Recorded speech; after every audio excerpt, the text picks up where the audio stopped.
Move the engine out, new engine in, bulkhead back, shell plate back, put paint on it, and that's it.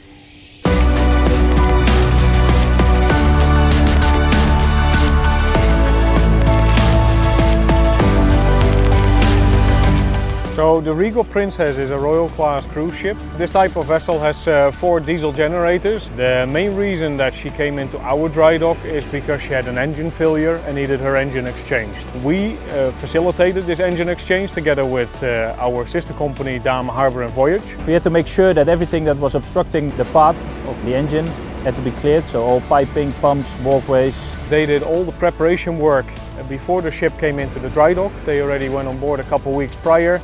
So the unique part about the work that we did before dry dock and after dry dock is that the vessel is still in operation and therefore passengers are on board enjoying their lovely cruise around the world.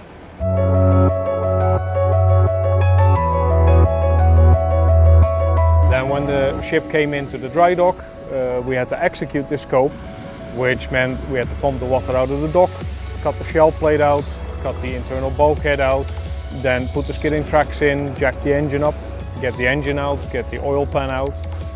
But we also had to reverse this process, and last but not least is to put some paint on the hull as well, because it's very important seeing as the vessel is always in salt water.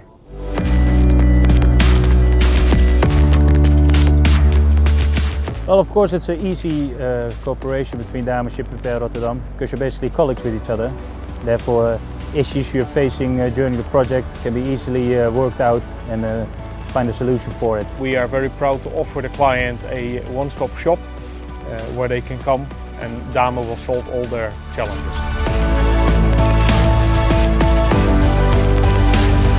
Well, with Damen Harbour Voyage joining the vessel before entering dry dock, the vessel could shorten the time spent in dry dock and therefore go back to operation as soon as possible. And the passion we share for this industry and the work that we do, we really made this into a great success, and we really hope to do more of these projects in the near future.